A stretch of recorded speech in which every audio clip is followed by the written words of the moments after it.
شروع کرتے ہیں اللہ کے بابرکت نام سے جو بڑا مہربان اور نہایت رحم والا ہے۔ السلام علیکم لسنرز، میں ہوں آپ لوگوں کی ہوسٹ نوشین، اور میں اپنے چینل پر اپنے سبھی سننے والوں کو ویلکم کہتی ہوں۔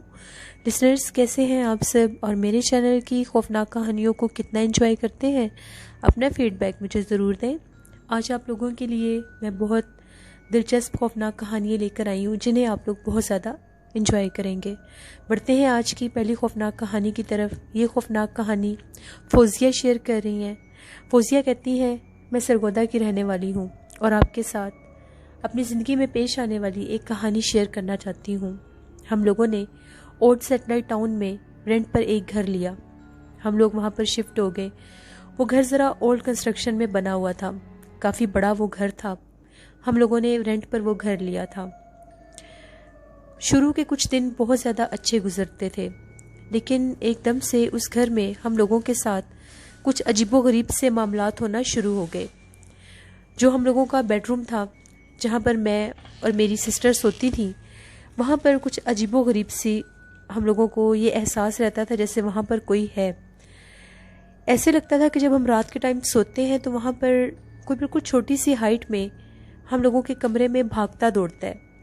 کبھی ایسا لگتا تھا کہ جس طرح سے وہ بالکل چھوٹی سی ہائٹ میں جو دوڑتا ہے ہم لوگوں کے روم میں، کبھی اس کی ہنسی کی آواز آتی تھی، اور کبھی ایسا لگتا تھا کہ وہ ہم لوگوں کو باقاعدہ چھیڑتا ہے۔ پہلے ہم لوگوں کو ایسا لگتا تھا شاید ہم لوگوں کا یہ وہم ہو، لیکن ہم لوگوں کو یہ تو پتا تھا کہ ہم لوگوں کے گھر میں کوئی بچہ نہیں ہے، پھر یہ کون تھا جو ہم لوگوں کو تنگ کرتا تھا۔ ایک دفعہ ایسا ہوا، میں اور میری سسٹر ہم لوگ روم میں سو رہے تھے۔ سردی کا موسم تھا تو ہم لوگوں نے اپنا روم بند کیا ہوا تھا۔ تقریباً رات کے 2:30 پونے 3 بجے کا ٹائم ہوگا۔ ایک دم سے میری سسٹر کی آنکھ کھلی تو اس نے دیکھا کہ ہم لوگوں کے ڈریسنگ ٹیبل کے پاس بہت چھوٹی سی ہائٹ میں جیسے کوئی بچی کھڑی ہوئی ہے۔ وہ غور کر کے دیکھنے لگی کہ یہ کیا چیز ہے۔ اب اس کو بالکل سمجھ نہیں آ رہی تھی کہ وہ کس چیز کو دیکھ رہی ہے۔ پہلے اسے یہ لگا کہ شاید میرا وہم ہو۔ اس نے سائیڈ والا جب ٹیبل لیمپ آن کیا تو اس پر اس نے دیکھا کہ ایک بچی کھڑی تھی۔ اس نے وائٹ کلر کا فراک پہنا ہوا تھا، ہم لوگوں کی ڈریسنگ کی طرف فیس کر کے وہ کھڑی ہوئی تھی۔ میری سسٹر بہت زیادہ ڈر گئی۔ ابھی اس نے اپنا فیس تھوڑا سا بلینکٹ میں کر کے اپنی صرف آنکھیں باہر کی اور دیکھ رہی تھی کہ یہ کیا چیز ہے اور یہ کون ہے۔ ایک دم سے اس بچی نے وہیں پر کھڑے کھڑے اپنے جسم کو موو نہیں کیا، بلکہ اس کا جو سر تھا وہ پورا ٹرن ہو گیا میری سسٹر کی طرف۔ ایک دم سے میری سسٹر اونچا اونچا چیخنے لگ گئی۔ جب اس کی چیخوں کی آوازیں سنی تو میں بھی جاگ گئی۔ وہ اونچا اونچا چیخ رہی تھی اور کہہ رہی تھی کہ یہاں پر میں نے بھی کسی بچی کو دیکھا ہے۔ ہم دونوں بہنیں چیختی ہوئی باہر بھاگی۔ سب گھر والے جاگ گئے۔ امی کو میں نے بھی بتایا کہ کچھ دن سے یہ پرابلم ہم لوگوں کے روم میں ہو رہی ہے۔ جب بھی آدھی رات کا ٹائم ہوتا ہے تو اس طرح سے محسوس ہوتا ہے کہ ایک چھوٹی سی بچی ہے جو ہم لوگوں کے کمرے میں باقاعدہ بھاگتی دوڑتی ہے۔ بہت دفعہ تو اس نے اس طرح سے ہم لوگوں کو تنگ کیا جیسے بلینکٹ کو کھینچتی ہے۔ امی بھاگتی ہوئی ہم لوگوں کے روم میں آئی تو ہم لوگوں کی ڈریسنگ کا ایک ڈرا کھلا ہوا تھا، سینٹر والا۔ امی کو یہ لگا کہ شاید ان لوگوں نے خود ہی کھلا چھوڑ دیا ہوگا۔ امی نے اس کو بند کر دیا۔ جیسے امی اس کو بند کر کے واپس پلٹی، وہ ڈرا خود بخود کھل گیا، ان کی آنکھوں کے سامنے کھل گیا۔ امی بھی کافی زیادہ ڈر گئیں۔ امی نے یہ کہا کہ اس کمرے میں فی الحال مت سو تم لوگ۔ ہم لوگ امی کے پاس ان کے کمرے میں چلے گئے۔ اب ہم لوگ بہت زیادہ ڈری ہوئی تھیں، میری سسٹر بھی بہت زیادہ ڈری ہوئی تھی کہ یہ کیا معاملہ ہے، آخر یہ کیسے پاسبل ہے، ایسا کیسے ہو سکتا ہے۔ ہم لوگ اس گھر میں جب آئے تھے تب ایسا کچھ بھی پرابلم نہیں تھا، پھر ایک دم سے یہ سب کیسے سٹارٹ ہو گیا۔ اب ہم لوگ ڈے ٹائم بھی جب اپنے روم میں جاتی تھیں تو ہم لوگوں کی جو چیزیں ہوتی تھیں وہ رکھتے کہیں اور سے تھے اور پڑی کہیں اور ہوتی تھیں۔ پھر آہستہ آہستہ ہم لوگوں نے اس کمرے میں بالکل سونا چھوڑ دیا۔ ہم لوگ ایک اور امی لوگوں کے ساتھ جو روم تھا وہاں پر شفٹ ہو گئیں۔ وہ روم چھوٹا تھا، جس روم میں ہم ہوتی تھیں وہ اس سے بڑا تھا، لیکن یہاں پر فی الحال ایسا کوئی مسئلہ نہیں تھا۔ ہم لوگ زیادہ تر اس کمرے کا دروازہ بند ہی رکھتے تھے۔ ایک دفعہ ایسا ہوا، ہم لوگ شام کے ٹائم اپنے ٹی وی لاؤنج میں بیٹھے ہوئے تھے، تقریباً 7:30 بجے کا ٹائم ہوگا۔ ایک دم سے ایسا لگا کہ اسی روم کا جو دروازہ ہے اس کو کوئی کھولنے کی کوشش کر رہا ہے۔ ہم سب نے وہ آواز سنی، جس طرح سے دروازے کے لاک کو کوئی چھیڑتا ہے تو ایک آواز آتی ہے، وہ آواز بار بار آ رہی تھی۔ ہم لوگ اس طرف دیکھنے لگ گئے۔ کہ یہ کیا ماجرا ہے، کون اس دروازے کو چھیڑا، کیونکہ ہم لوگ اس کے پاس تو جاتے ہی نہیں تھے۔ ایک دم سے ہم لوگوں کو ایسا محسوس ہوا کہ اس کمرے کا دروازہ باقاعدہ جیسے کھلا ہے، لیکن بالکل تھوڑا سا کھلا ہوا تھا۔ ہم لوگ بہت زیادہ ڈر گئیں۔ ہم لوگ فوراً سے اٹھ کر کچن میں چلی گئیں۔ امی وہاں پر کوکنگ کر رہی تھیں۔ امی کو بھی یہ بات بتائی کہ اس کمرے کا دروازہ کسی نے کھولا ہے۔ اب حالات وہاں پر دن بدن بدلنے لگے۔ اس کمرے کو بند کرنے کے باوجود وہاں پر جس مخلوق کا بسیرا تھا وہ گھر کے باقی حصوں میں بھی نظر آنے لگی۔ ایک دفعہ بہت تیز بارش ہو رہی تھی، سردی کا ہی موسم تھا، تو ہم لوگ اپنے اپنے کمرے میں سونے کے لیے چلے گئے۔ تقریباً رات کافی دیر کا ٹائم تھا، تو ہم لوگوں کے صحن میں سے اس طرح سے آوازیں آ رہی تھیں جس طرح سے بچے کھیلتے ہیں اور ان کی کھیلنے کی اور ہنسنے کی آوازیں آتی ہیں۔ ہم لوگ بہت زیادہ ڈر گئے کہ باقاعدہ ہم لوگوں کے صحن میں جیسے وہ کھیل رہے تھے۔ میں اور میری بہن ہم لوگ فوراً سے امی کے روم میں گئے، ان کو جگایا۔ ہم لوگ اپنے ٹی وی لاؤنج میں آئے تو وہاں پر ایک ونڈو تھی جو باہر ہم لوگوں کے جو صحن تھا وہاں پر کھلتی تھی۔ اس ونڈو کو ہم نے کھول کر دیکھا تو وہی بچی، اس نے وائٹ کلر کا فراک پہنا ہوا تھا اور وہ اس بارش میں اس طرح سے بھاگ رہی تھی، کھیل رہی تھی۔ شاید اس کا وہاں پر بسیرا تھا۔ ہم لوگ بہت زیادہ ڈر گئے۔ ہم لوگوں نے فوراً سے ونڈو بند کی اور واپس امی کے پاس چلی گئیں۔ اس کے اگلے دن میری ایک فرینڈ تھی، ان سے میں نے بات کی تو ان کی ایک آنٹی تھی، وہ یہ علم وغیرہ کرتی تھی، ان کو اس چیز کے بارے میں کچھ نالج تھا۔ ان کے گھر گئی میں، ان کو ساری بات بتائی۔ انہوں نے وہاں پر پڑھائی کی کچھ، اور کچھ ہم لوگوں کو بتانا چاہا تو وہ یہ کہہ رہی تھی کہ وہاں پر جنات ہیں، وہ جنات نیک جنات ہیں، آپ کو کوئی نقصان نہیں دیں گے، یہ انہوں نے ہمیں کہا تھا۔ پھر ان کا یہ کہنا تھا کہ آپ لوگ اپنے گھر میں قرآن پاک اونچی آواز میں پڑھا کریں، سورۃ بقرہ بھی تلاوت اس کی بھی کیا کریں، تو انشاءاللہ وہ نظر آنا بند ہو جائے گی۔ ہم لوگ واپس آ گئے۔ ہم لوگوں کو تھوڑی سی تسلی ہوگی کہ جیسے ان کا یہ کہنا تھا کہ وہ نیک جنات ہیں تو آپ کو تنگ نہیں کریں گے۔ ہم لوگوں نے ایسا ہی کیا۔ جس ٹائم مغرب ہوتی تھی ہم لوگ سورۃ بقرہ اونچی آواز میں پڑھتے تھے، اور کبھی کبھار ہم لوگ موبائل پر بھی لگا کر رکھ دیتے تھے۔ ابھی ہم لوگوں کو یہ کام کرتے 2 یا 3 دن ہی ہوئے تھے، ان 2-3 دن میں وہ نظر نہیں آئی۔ جس دن چوتھا دن تھا ہم لوگوں نے ایسا ہی کیا، ایک دم سے اس موبائل کو، جس موبائل پر ہم لوگ لگا کر رکھتے تھے، وہ ہم لوگوں نے فریج کے اوپر رکھا ہوتا تھا، اس کو وہاں سے اٹھا کر کسی چیز نے بہت زور سے زمین پر پھینکا۔ وہ موبائل وہیں پر بند ہو گیا، ٹوٹ گیا وہ موبائل۔ ہم لوگوں کو سمجھ ہی نہیں آئی کہ ایک دم سے یہ اوپر سے کیسے گر گیا ہے، شاید وہ اوپر سے خود گرا ہو، لیکن وہ بالکل سینٹر میں تھا، اس کے اوپر ایسی کوئی چیز نہیں تھی جس کے اوپر سے وہ نیچے گر سکتا۔ اس رات کے بعد اس مخلوق نے ہمیں تنگ کرنا شروع کر دیا۔ اب ہم لوگ باقی جن رومز میں سوتے تھے اس نے وہاں پر بھی آنا شروع کر دیا، باقاعدہ وہ ہم لوگوں کے کمرے کا دروازہ کھول کر، ہم لوگ سوئے ہوتے تھے، ہم لوگوں کے پاس کھڑی ہوتی تھی، اور اب اس کا چہرہ بہت زیادہ بھیانک ہو چکا۔ میں اپنے روم میں سوئی ہوئی تھی، تو جیسے ہی میں نے کروٹ بدلی تو مجھے ایسا لگا باقاعدہ مجھے کسی نے ہلا کر جگایا ہے، جیسے کوئی جگا رہا ہوتا ہے۔ مجھے یہ لگا کہ شاید میری سسٹر ہوگی۔ جیسے ہی میں نے آنکھیں کھولیں وہ بالکل میرے فیس کے پاس کھڑی ہوئی تھی، اس کے سر پر بال نہیں تھے اور اس کا چہرہ بہت زیادہ بھیانک ہو چکا تھا۔ میں بہت زیادہ ڈر گئی، میں نے چیخیں مارنا شروع کر دیں۔ میری چیخوں کی آواز سن کے میری بہن بھی جاگ گئی، میری امی بھی آ گئیں اور پوچھنے لگیں کہ کیا ہوا ہے۔ میں نے انہیں یہ بات بتائی کہ وہ بچی اب اس کمرے میں بھی آئی ہے، میرے پاس کھڑی ہوئی تھی وہ، اور اس کا چہرہ بہت زیادہ خوفناک ہو گیا تھا۔ جب سے ہم لوگوں نے وہاں پر وہ تلاوت قرآن پاک لگانا شروع کی، وہ مخلوق نے اپنا آپ بدل دیا، یعنی وہ ہم لوگوں کو تنگ کرنے لگ گئی۔ اب ہم لوگوں کے کچن کے برتن بھی وہ پھینک دیا کرتی تھی۔ اسی روم میں ایک دفعہ دوپہر کا ٹائم تھا تو ہم لوگ صفائی وغیرہ کر رہے تھے گھر کی، تو کچھ چیزیں تھیں وہ میری امی اس روم میں رکھنے کے لیے گئیں۔ جیسے ہی امی روم میں گئیں تو ایک دم سے فوراً سے باہر بھاگ گئیں اور چیزیں بھی وہیں پر گرا دیں، اور بہت زیادہ ڈر گئیں، چیخنے لگ گئیں۔ میری امی بہت زیادہ بہادر ہیں تو انہوں نے آیت الکرسی پڑھنا شروع کر دی، لیکن وہ بہت خوف زدہ تھیں۔ ہم نے امی سے فورسفلی پوچھا کہ آپ کو کیا ہوا ہے، جس پر ان کا یہ کہنا تھا جیسے ہی میں اس روم میں گئی ہوں تم لوگوں کے بیڈ کے بالکل پاس وہ بچی کھڑی ہوئی تھی اور اس کے ساتھ ایک عورت بھی کھڑی ہوئی تھی۔ اس عورت کے سر پر بھی بال نہیں تھے، اس بچی کے سر پر بھی بال نہیں تھے۔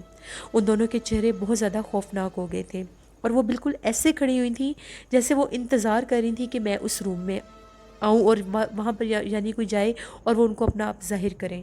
ہم لوگوں نے اس روم کو مکمل طور پر بند کر دیا۔ اب ہم لوگ بہت زیادہ خوفزدہ ہونے لگ گئے تھے. وہ بچی اور اس کے ساتھ وہ عورت گھر کے باقاعدہ مختلف حصوں میں نظر آنے لگ گئے. کبھی ایسا لگتا تھا کچن میں کوئی کھڑا ہوا ہے، جب لائٹ جلاتے تھے تو وہاں پر کوئی نہیں ہوتا تھا. ایک دفعہ ایسا ہوا کہ ہم لوگوں کے گھر مہمان آئے ہوئے تھے، تو میں کچن میں کوئی چیز لینے گئی، ایک دم سے لائٹ آف ہو گئی. جیسے لائٹ آف ہوئی تو مجھے اس طرح سے محسوس ہوا کہ ہم لوگوں کے فریج کے پاس جتنی فریج کی ہائٹ ہے اسی ہائٹ میں کوئی عورت کھڑی ہے اور اس کی آنکھیں چمک رہی ہیں. میں وہاں سے باہر بھاگی، میں بہت زیادہ ڈری ہوئی تھی. ہم لوگوں کے گھر گیسٹ آئے ہوئے تھے، اس لیے میں وہاں پر شور نہیں مچا سکی، لیکن میں نے اپنی سسٹر کو بتا دیا. ہم لوگ دوبارہ کچن میں گئیں، ہم لوگوں کے پاس ٹارچ تھی. جب وہاں پر جا کر دیکھا تو وہاں پر کچھ بھی نہیں تھا. جیسے ہی حیرت کی بات یہ ہے کہ ہم لوگ ٹارچ ہٹاتی تھی وہ مخلوق وہاں پر نظر آنے لگ جاتی تھی، جیسے ہی روشنی کرتے تھے وہاں پر کچھ نہیں ہوتا تھا. پھر میرے بھائی کے ایک دوست تھے، انہوں نے ہمیں ایک عامل کا بتایا، ان کے پاس گئے، ہم انہیں ساری بات بتائی. وہ باقاعدہ ہم لوگوں کے گھر آئے، انہوں نے ہم لوگوں کے گھر کا وزٹ کیا، اس روم کا بھی وزٹ کیا. ان کا یہ کہنا تھا کہ یہ جو مخلوق تھے یہاں پر جو رہتے تھے، یہ جن کا وہاں پر بسیرا ہے وہ نان مسلم ہے. جب ہم لوگوں نے وہاں پر قرآن پاک پڑھنا شروع کیا، قرآن پاک کی تلاوت لگانا شروع کی، تو یہ ہم لوگوں کے اگینسٹ ہو گئے، تو اپنے اصل روپ میں یہ نظر آنے لگ گئے. ان کا یہ کہنا تھا کہ بہتر یہی ہوگا کہ ہم لوگ یہ گھر چھوڑ دیں، کیونکہ اب وہ ہم لوگوں کے اگینسٹ ہو چکے ہیں. اگر ہم زیادہ یہاں پر کوئی تعویذ یا کوئی عمل وغیرہ کروائیں گے تو وہ ہمیں نقصان پہنچا دیں گی. ہم لوگوں نے بہت کوشش کی کہ ہم لوگ اس گھر کو چھوڑ سکیں. وہ مخلوق ہمیں وہ گھر بھی نہیں چھوڑنے دیتی تھی. وہ ہم لوگوں کے اس طرح سے ہر کام میں رکاوٹ ڈالنے لگی تھی. ہم لوگ گھر دیکھ کر آتے تھے، گھر ہم لوگ ڈن کر لیتے تھے.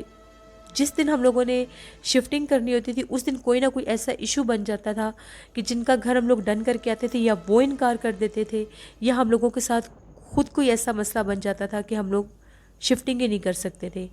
اتنا کچھ ہونے کے باوجود اس گھر میں ہم لوگ تقریباً 1.5-2 سال رہے اس مخلوق کے ساتھ. وہ ہمیں بہت تنگ کرتی تھی، وہ مختلف آوازیں نکالتی تھیں. کبھی ایسا لگتا تھا کہ اس کمرے کے اندر سے کسی کے ہنسنے کی آواز آئی ہے، کبھی ایسا لگتا تھا کسی کے بولنے کی آواز آئی ہے. سم ٹائم تو باقاعدہ وہاں سے کسی کے اونچی سی ایک چیخ بھی سنائی دیتی تھی. ہم لوگوں نے وہاں پر بہت ٹف ٹائم گزارا. ہم لوگ اس حد تک خوفزدہ ہو گئے تھے کہ پتہ نہیں ہم لوگ شاید نماز بھی پڑھیں گے تو وہ ہمیں تنگ نہ کرے، لیکن ہم لوگوں نے نماز ایک دن بھی نہیں چھوڑی. ہم لوگ نماز پڑھتے تھے، خود قرآن پاک پڑھتے تھے، اونچی آواز میں تلاوت نہیں کرتے تھے. ہم لوگوں کو اس نے کوئی ایسا جانی یا مالی نقصان نہیں دیا، لیکن ڈرایا بہت زیادہ تھا. اس کمرے میں تو جانے کا دن کے ٹائم بھی سوال پیدا نہیں ہوتا تھا. کبھی بھی ہم لوگ دوبارہ اس روم میں نہیں گئے تھے جب سے امی نے وہاں پر اس عورت اور اس بچی کو دیکھا تھا. پھر ہم لوگوں نے وہ گھر چھوڑ دیا. تقریباً 2 سال کے بعد ہم لوگوں کو ایک گھر ملا. وہ گھر بالکل نارمل سا تھا، چھوٹا بھی تھا، لیکن ہم لوگوں نے فوراً سے وہاں پر شفٹنگ کر لی. اس گھر میں آنے کے بعد ہم لوگوں کے ساتھ کبھی کوئی ایسا مسئلہ نہیں ہوا. لیکن اس گھر میں آنے کے باوجود بھی اکثر ہم لوگوں کو خواب اسی گھر کے آتے تھے، اور باقاعدہ وہ خواب میں ڈراتی ہوئی نظر آتی تھیں اور یہ کہتی تھی کہ تم لوگوں کی قسمت اچھی ہے جو تم لوگ یہاں سے زندہ سلامت چلے گئے ہو، ورنہ ہم لوگوں نے تمہیں یہاں سے جانے نہیں دینا تھا. ہم لوگوں کے جہاں پر ہم لوگوں نے گھر لیا تھا وہ والا گھر اس کی بیک سائڈ پر بنتا تھا. تو 1-2 لوگوں سے اس کے بارے میں جب پوچھا تو ان کا بھی یہی کہنا تھا کہ وہ جو گھر تھا وہ بہت زیادہ آسیب زدہ تھا. وہاں پر بہت زیادہ جنات کا بسیرا تھا اور وہ جنات انسان کو اپنا آپ ظاہر بھی کرتے تھے. ہم لوگوں نے وہاں پر بہت مشکل ٹائم دیکھا. یہ سرگودا کا ایریا ہے، satellite town, old satellite town, جہاں پر وہ گھر تھا. میں اس کی ایگزیکٹ لوکیشن نہیں بتا سکتی. یہ میری کہانی تھی جو میں نے آپ کے ساتھ شیئر کی. بہت شکریہ فوزیہ آپ کا. لسنرز، ہوتے ہیں ایسے گھر جو بہت زیادہ قدیم اور پرانی کنسٹرکشن پر، جو پرانے بنے ہوتے ہیں، کنسٹرکشن کی تو ہم بات نہیں کر سکتے، جو پرانے بنے ہوتے ہیں اگر وہ گھر سالوں سال بند رہے، کیونکہ بعض اوقات ایسا ہوتا ہے لوگ اپنے گھر بنا کر خود وہاں پر نہیں رہتے یا کہیں اور موو کر جاتے ہیں، آؤٹ آف کنٹری چلے جاتے ہیں، تو وہ گھر سالوں سال بند رہتے ہیں، جس کی وجہ سے پھر وہاں پر جنات اپنا بسیرا کر لیتے ہیں. تو جب انسان وہاں پر جاتے ہیں تو وہ انسانوں کو نقصان پہنچاتے ہیں. کبھی بھی کوئی گھر لیں، چاہے وہ جتنا بھی خوبصورت ہو، جیسا بھی بنا ہوا ہو، ایک دفعہ وہاں پر کسی کو لے جا کر لازمی چیک کروایا کریں کہ ایسے کسی بھی نقصان میں آپ لوگ ایسے کسی بھی حادثے سے دوچار نہ ہو سکیں. بڑھتے ہیں ایک اور خوفناک کہانی کی طرف. یہ خوفناک کہانی بلال شیئر کر رہے ہیں. بلال کہتے ہیں، میں آپ کے ساتھ اپنی زندگی میں پیش آنے والی ایک کہانی شیئر کرنا چاہتا ہوں.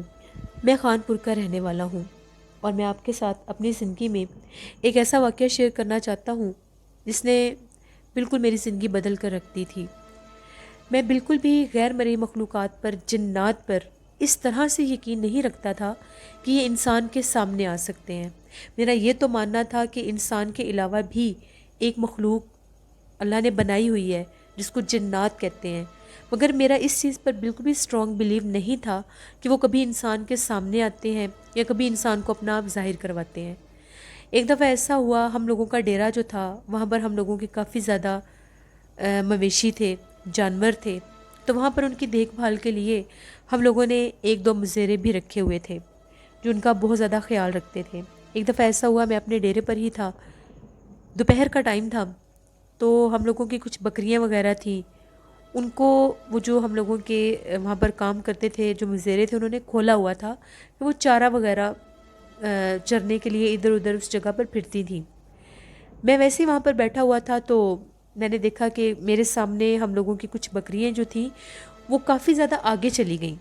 اب وہ جو مزیرے تھے وہ باقی کام کاج کر رہے تھے، میں فری تھا، میں نے سوچا کہ میں ان کے پیچھے چلا جاتا ہوں اور جا کر دیکھتا ہوں کہ یہ کہاں تک جاتی ہیں چارہ کھانے کے لیے۔ وہ بکریاں کافی آگے نکل گئیں، تقریباً وہ 10-11 بکریاں تھیں وہ تعداد میں۔ وہ بالکل ہم لوگوں کے وہاں پر ایریے میں ایک ایسی جگہ تھی جو تھا تو گراؤنڈ، لیکن وہاں پر بھی درخت اور جھاڑیاں بہت زیادہ تھیں، اس کی ایک طرف چلی گئیں۔ میں بھی ان کے پیچھے پیچھے ساتھ ساتھ چلتا گیا۔ تھوڑی ہی دیر کے بعد وہ بکریاں وہاں پر باقاعدہ کھا رہی تھیں۔ ایک دم سے میں ان سے تھوڑا سا دور بیٹھا ہوا تھا تو مجھے اس طرح سے محسوس ہوا کہ وہ بکریاں تعداد میں بہت زیادہ ہو گئی ہیں۔ میرے سامنے جو بکریاں وہاں سے 5 یا 10 آئی تھیں وہ دیکھتے ہی دیکھتے تعداد میں بہت زیادہ ہو گئیں، ایسا لگ رہا تھا وہاں پر سینکڑوں بکریاں ہیں۔ اب یہ کوئی نارمل بات نہیں تھی، اگر ان بکریوں کو کاؤنٹ کیا جائے تو ہم لوگوں کے پورے گاؤں میں بھی شاید یا پورے علاقے میں بھی اتنی زیادہ بکریاں ملا کر بھی نہ ہوں جتنی وہاں پر مجھے نظر آ رہی تھیں۔ مجھے اپنی آنکھوں پر بالکل بھی یقین نہیں آ رہا تھا۔ میں نے اپنی آنکھوں سے دیکھا کہ وہ سینکڑوں کی تعداد میں وہاں پر بکریاں ہی بکریاں مجھے نظر آنے لگیں اس پوری جگہ پر۔ اب یہ سمجھ نہیں آ رہی تھی ان میں سے میری کون سی ہیں، ان سب کے کلر بھی سیم لگ رہے تھے، ان کی ہائٹ بھی سیم لگ رہی تھی۔ میں کافی زیادہ خوفزدہ ہو گیا۔ میں فوراً سے واپس بھاگا اپنے ڈیرے کی طرف اور وہاں پر جو مزیرے ہم لوگوں کے کام کر رہے تھے ان کو میں نے بلایا کہ جلدی آؤ، میں تم لوگوں کو کچھ دکھاتا ہوں۔ اس طرح سے وہاں پر ہوا، میں بہت گھبرایا ہوا تھا۔ وہ لوگ میرے ساتھ بھاگ کر آئے۔ جیسے ہی وہ لوگ وہاں پر آئے تو ان لوگوں نے بھی اپنی آنکھوں سے دیکھا وہ بکریاں تعداد میں بہت زیادہ ہو گئی تھیں۔ ہم لوگ بہت زیادہ خوفزدہ ہو گئے کہ اب ہم لوگ کیا کریں، اتنی بھی ہمت نہیں ہو رہی تھی کہ ان کے قریب جا سکیں۔ ابھی ہم لوگ ان کو اپنی آنکھوں سے دیکھ رہے تھے، دیکھتے ہی دیکھتے وہ جتنی سینکڑوں کی تعداد میں بکریاں نظر آ رہی تھیں وہ غائب ہو گئیں اور ہم لوگوں کی بکریاں نارمل ہو گئیں۔ جتنی 10-11 بکریاں وہاں پر تھیں وہ خود ہی وہاں پر نارمل کھاتی کھاتی واپس آ گئیں، لیکن ہم لوگوں کی جو وہ بکریاں تھیں، جو جانور تھے، وہ بہت زیادہ ڈسٹرب لگ رہے تھے۔ ہم لوگوں کے پاس بھی نہیں آئے اور انہوں نے بھاگنا شروع کر دیا۔ بھاگتے بھاگتے وہ بالکل اس جگہ پر آ گئے جہاں پر ان کا گھر تھا، جو ڈیرا تھا۔ ساری بکریاں وہاں پر ہم لوگوں نے باندھ دی۔ میں بہت زیادہ ڈرا ہوا تھا، میں اپنے گھر گیا، میں نے یہ بات اپنے والد صاحب سے بھی شیئر کی، اپنی امی سے بھی شیئر کی۔ پھر ان کا یہ کہنا تھا کہ اس سائڈ پر بہت زیادہ جنات ہیں، تو کوشش کرو کہ اس طرف یہ جانور ہم لوگوں کے نہ جائیں۔ اگر وہ جانور بن کے جانوروں میں یہاں تک آگے تو یہ باقی جانوروں کو بھی نقصان پہنچائیں گے۔ پہلے تو مجھے اس بات پر پھر بھی یقین نہیں تھا آ رہا کہ اب دیکھ کر بھی میں کیسے مان جاؤں۔ دیکھا تو میں نے تھا، میرے نوکروں نے بھی دیکھا تھا اس چیز کو۔ اگلے دن ایسا ہوا کہ ہم لوگوں کی 4 بکریاں جو تھیں وہ مر گئیں ان بکریوں میں سے۔ ان کو کیا ہوا کوئی نہیں جانتا، بس وہ جو مزیرے تھے ان کا یہ کہنا تھا کہ جب سے یہ وہاں سے واپس آئی تھی انہوں نے کچھ نہیں کھایا دوبارہ، اور یہ بہت ڈری ہوئی تھی، بس شور ہی مچائی جا رہی تھیں۔ صبح دیکھا تو وہ بکریاں مری پڑی تھیں۔ اس کے بعد وہاں پر اکثر یہ کام ہونا شروع ہو گیا۔ اگر ہم لوگوں کی اب 10 بکریوں میں سے یا 11 بکریوں میں سے 4 مر گئی تھیں تو ایسا جب باندھ کے ان کو رکھتے تھے تو رات کے ٹائم ایسا لگتا تھا کہ وہ اس سے ڈبل ہو گئی ہیں، وہ جنات وہاں پر حاوی ہو گئے۔ پھر ہم لوگوں کے علاقے کے ایک بہت بڑے امام صاحب تھے، ان کو بلا کر لائے۔ وہ وہاں پر آئے تو ان کا یہ کہنا تھا کہ ان بکریوں میں بھی ان بکریوں کا روپ لے کر کچھ جنات تھے وہاں پر۔ جو رات کے ٹائم ان کو باقاعدہ کھاتے بھی تھے اور جانی نقصان بھی پہنچاتے تھے۔ پھر انہوں نے وہاں پر ہم لوگوں کو کچھ تعویذ وغیرہ دیے، کچھ کیل دیے، جو ہم لوگوں نے جہاں پر ان کو باندھتے تھے اس جگہ پر لگائے، تب جا کر ہم لوگوں کے جو مویشی تھے وہاں پر وہ نارمل ہوئے۔ میں کبھی بھی اس چیز کو فراموش نہیں کر سکتا، اور نہ ہی اس بات سے انکار کر سکتا ہوں کہ جنات وجود نہیں رکھتے یا ان کا کوئی اس طرح سے نہیں ہے کہ یہ سامنے نہ، یہ بالکل سامنے آتے ہیں۔ کبھی بھی اس بات سے انکار مت کریں۔ یہ میری کہانی تھی جو میں نے آپ کے ساتھ شیئر کی۔ بہت شکریہ بلال آپ کا۔ لسنرز، یہ بات بالکل ٹھیک ہے، جو لوگ یہ کہتے ہیں کہ یہ فیک سٹوریز ہیں یا ایسا ہو ہی نہیں سکتا، ایسا ہوتا ہی نہیں ہے، یہ باتیں بالکل غلط ہیں۔ ایک مخلوق جب اللہ نے بنائی ہے تو اس پر ہمارا عقیدہ اور یقین ہے، اور یہ بہت سے لوگوں کو اپنا آپ ظاہر کرواتے ہیں۔ کبھی بھی ان کو دیکھنے کی خواہش نہیں کرنی چاہیے۔ اپنا فیڈ بیک مجھے ضرور دیں، آپ لوگوں کو آج کی خوفناک کہانیاں کیسی لگی۔ انشاءاللہ کل آپ لوگوں کے ساتھ پھر ملاقات ہوگی کسی نئی خوفناک کہانی میں۔ آپ لوگ بھی اپنی سٹوری شیئر کر سکتے ہیں ڈسکرپشن باکس میں دیے گئے ای میل آئی ڈی noshin57@gmail.com پر۔ اس کے علاوہ آپ لوگ مجھے کمنٹ باکس میں بھی سٹوری شیئر کر سکتے ہیں۔ نیلم وائس آفیشیل کو بھی جا کر زیادہ سے زیادہ سبسکرائب کریں۔ جتنے بھی لوگ سن رہے ہیں جنہوں نے ابھی تک نہیں کیا، جا کر سبسکرائب کریں، آج ہی کریں، اور نوشین وائس آفیشیل کو بھی سبسکرائب کریں۔ اپنا بہت سا خیال رکھیے گا، اپنی ڈھیروں دعاؤں میں اپنی ہوسٹ نوشین کو یاد رکھیے گا۔ Thank you for watching, stay blessed, اللہ نگہبان۔